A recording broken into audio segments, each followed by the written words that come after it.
All right, now level 5s. Now I've got my chip shot here. We're gonna talk about our plan and what we need to think about, okay? First things first, we got to check our lie out here so we can see what our options are. So if I come close here and I'm looking at my lie, it looks like there's a lot of grass in between my club and the ball when I'm about to hit, okay? So any club I hit, there's gonna be grass there. There's gonna be a little bit less control with the ball, the contact, and the spin and the rollout, okay? So I'm thinking that this ball is gonna roll a little bit more, and since I've got a long way to go, it might help me out a little bit as well. The one thing I need to think about is that there's a lot of wind, so that could help it as well, roll too much. But also there's a bunch of break here. There's a big hill right in the middle. So once I start getting onto the green here, I've got to start to read this break as if it were a putt, okay? So the creek is on the left over here. So I think everything's gonna clear off to the left, and the wind is pretty strong to the right.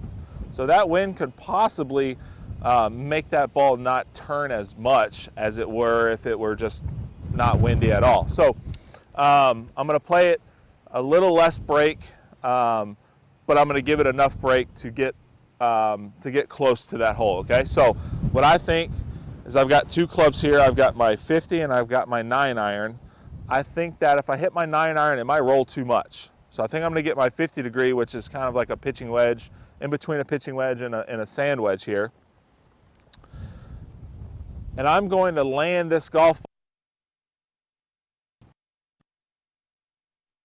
thing, because then it's going to go up the hill and then back down the hill. So maybe about 7 or 8 yards from where I am right now. So I've got my feet close together, and now I'm trying to feel my swing out a little bit here, okay? I need to check out my aim spot here. Now I'm setting up. I can see a lot of grass here.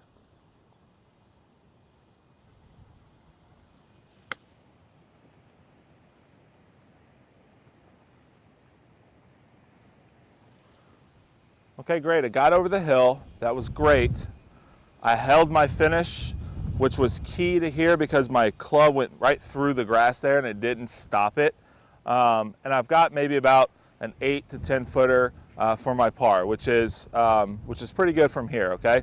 Depending, with all the break and the wind and everything, all the judgment that I had to do, that was good. So remember, got to get that solid plan in there, try to execute your plan to the best of your ability, and then learn and adjust based off of that.